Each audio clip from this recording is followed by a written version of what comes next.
there, welcome back to the Google Keith podcast, your go-to source for practical tech tips and easy to follow how-to guides. I'm Keith, and today we're diving into something that just drives everyone crazy: bad Wi-Fi. You know the feeling. You're on a video call and suddenly your screen freezes. Or you're streaming your favorite show and it starts buffering right at the good part. Or maybe your smart home devices just stop responding altogether. If you've ever wanted to throw your router out the window, this episode is for you. Let's start with the basics. A reliable Wi-Fi connection is just as important as electricity or running water these days. Whether you're working from home, gaming, streaming, or just scrolling through your phone, you need a strong, stable signal. But here's the good news. Most Wi-Fi problems can be fixed with just a few simple steps. And no, you don't need to be a tech wizard to do it. So grab your phone, take a deep breath, and let's walk through it together. First up, yes, we're going to go there. Restart your router and modem. I know, it sounds like a joke, but it works. These devices can get bogged down over time, and a quick reboot clears out the digital cobwebs. Here's how to do it right. Unplug both your modem and router. Wait 30 seconds.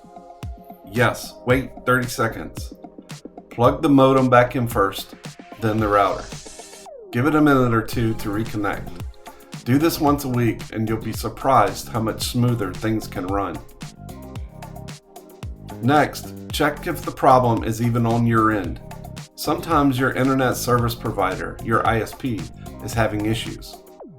Use their app or website to check for outages. In my case, Cox Wi-Fi app will tell me when and if most issues are evident. You can also visit sites like Down Detector to see if others in your area are reporting problems. If it's an outage, all you can do is wait it out. Now let's talk about where your router lives. If it's shoved in the corner behind your TV or buried under a pile of books, it's time to set it free. Wi-Fi signals spread out in all directions. So, a few tips. Place your router in a central spot in your home. Keep it off the floor and avoid thick walls, metal, and appliances. A better location can mean a better signal. No fancy equipment needed. Ever feel like your Wi-Fi slows down when everyone's at home? That's because it does. Too many devices, phones, tablets, smart TVs, even your fridge, can clog up your network. Try disconnecting used devices or pausing downloads. Some routers even let you prioritize things like video calls or gaming. This is one of those tech tips that can make a big difference fast. Just like your phone, your router needs updates. Outdated firmware can cause all kinds of issues. Log into your router settings, usually by typing its IP into your browser, like 192.168.0.1. That usually works. And look for a firmware update option. If you're not sure how, check your router's manual or the manufacturer's website. Wi-Fi runs on different channels and frequency bands. If your neighbors are all on the same channel, it can cause interference. Try switching to a less crowded channel or move from 2.4 GHz to 5 GHz if your router supports it. 5 GHz is faster but has a shorter range. Great if you're close to the router. In my case, our router auto switches from 2.4 to 5, so we don't have to worry about this issue. If your Wi-Fi is open or has a weak password, no. Others might be using it without your knowledge. That slows you down and puts your data at risk. Use a strong password. Please use a strong password. We talked about that in previous podcasts. And enable WPA2 or WPA3 encryption.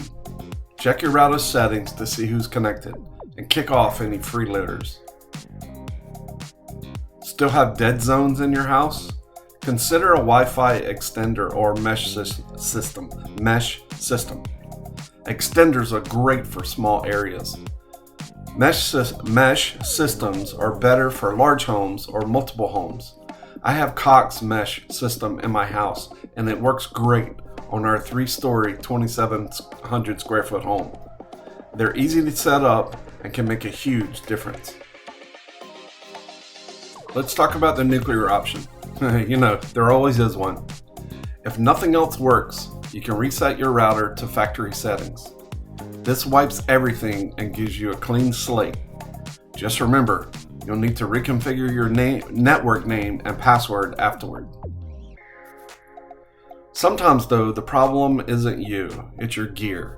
If your router is more than 5 years old, although I don't go that long, maybe 3 to 4 years, maybe around 3-year mark. But if your router is 5 years old for sure, or you're not getting the speeds you're paying for, it might be time for an upgrade. Call your ISP. They might offer a better plan or newer equipment. Or invest in a modern router with better range and features. So there you have it, your complete how-to guide to fixing common Wi-Fi issues, brought to you by Google Keith. Whether you're streaming, working, or just trying to keep your smart home running smoothly, these simple steps can help you stay connected. If you found this helpful, check out more tips and how-to guides at googlekeith.com. And don't forget to subscribe to the podcast for more smart solutions to everyday tech problems. Thanks for listening, and may your Wi-Fi be fast and your signal be strong.